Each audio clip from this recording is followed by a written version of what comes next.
Assalamualaikum warahmatullahi wabarakatuh. Izin memperkenalkan diri, nama saya Dimas Fikri Fatikan, NPM 18742023 dari kelas A. Di sini saya akan menjelaskan beberapa metode yang sering digunakan dalam MKI atau mekanisasi kesehatan ikan. Oke, langsung saja ke metode yang pertama, yaitu metode pengobatan pada ikan.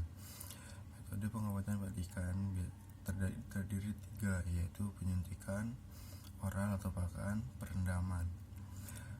Kita akan membahas tentang penyuntikan. Penyuntikan adalah proses pengobatan dengan cara menyuntikkan dilakukan dengan penyuntikan obat pada bagian tubuh ikan, yaitu punggung dan perut. Dosis yang digunakan sesuai dengan yang dianjurkan. Lalu yang selanjutnya ada oral. Oral mencampurkan obat dengan pakan. Proses ini terlebih dahulu mengambil pakan yang akan diberikan pada ikan, lalu diberi obat. Setelah itu berikan pakan pada ikan sampai pakan itu habis. Lalu pengobatan ikan juga bisa dilakukan dengan pemberian salep pada ikan, seperti luka borok pada ikan bisa dioleskan pada ikan yang terkena borok. Lalu di sini adalah perendaman. Perendaman biasanya terlebih dahulu memilih ikan yang terkena penyakit. Lalu proses pengobatan perendaman ini dilakukan dengan cara merendam ikan yang terkena penyakit pada wadah yang terlebih dahulu diberi obat. Yang selanjutnya langkahnya, persiapkan wadah akan digunakan untuk perendaman. Yang kedua, gunakan dosis yang dianjurkan. Yang ketiga, obat yang digunakan berbentuk cair yang dosisnya 3 tetes atau 1 liter air. Yang keempat, masukkan ikan pada media perendaman. Yang kelima, aturan perendaman dilihat sesuai yang dilanjurkan data waktu beberapa jam ke perendaman.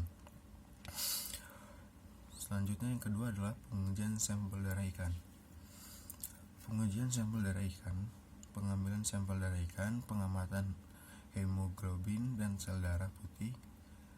Alat dan bahan yang digunakan biasanya adalah sampel ikan, mikroskop, pipet, dan haemometer. Pengambilan sampel darah ikan biasanya menggunakan, yang pertama adalah mengambil sampel darah ikan. Sebelum mengambil darah menggunakan NaCitrat sebesar 3,8% yang berfungsi sebagai ogulan atau antibeku darah. Pengambilan darah pada bagian pangkal ekor ikan, lalu letakkan darah pada tabung.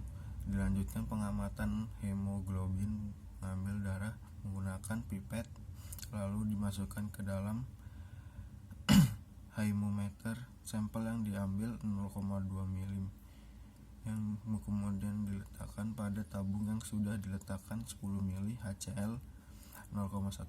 Kemudian tambahkan aqueous homogen berbentuk angka 8.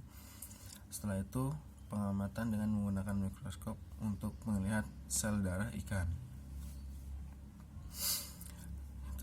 Lalu yang ketiga, metode cara memperbanyak biotik dalam budidaya perikanan. Probiotik adalah istilah yang digunakan pada mikroorganisme hidup dapat memberikan efek baik atau kesehatan pada organisme lain atau inangnya. Sebelumnya, memperbanyak probiotik adalah bahan yang harus disiapkan, antara lain probiotik E4, air sari penanas, molase, air gula, dan Yakult. Memperbanyak probiotik ada 2 cara, yaitu menggunakan probiotik. Yang pertama adalah penggunaan probiotik 40 ml. Setelah itu tambah air gula sebanyak 50 ml, lalu campurkan kedua bahan tersebut. Kemudian masukkan ke dalam deterjen yang sudah berisi air panas. air nanas. Setelah itu diaduk hingga rata, tutup dengan rapat.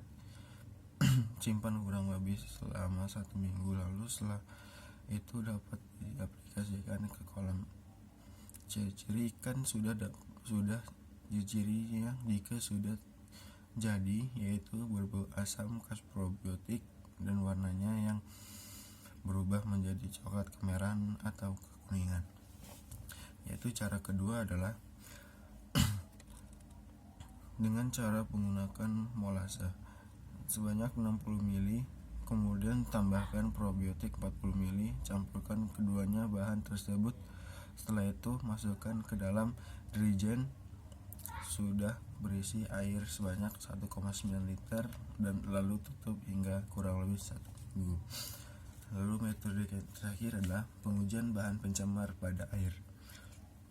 Tujuan dari metode tersebut yaitu pengujian bahan pencemar pada air atau biosai untuk mengetahui sampel dari kolam budidaya apakah masih banyak pengandung bahan-bahan tercemar atau tidak. Lalu dalam pengecekan biosai biasa menggunakan alat DO meter dan tes DO. Pada pengujian biosai menggunakan botol gelap, yang mana menggunakan botol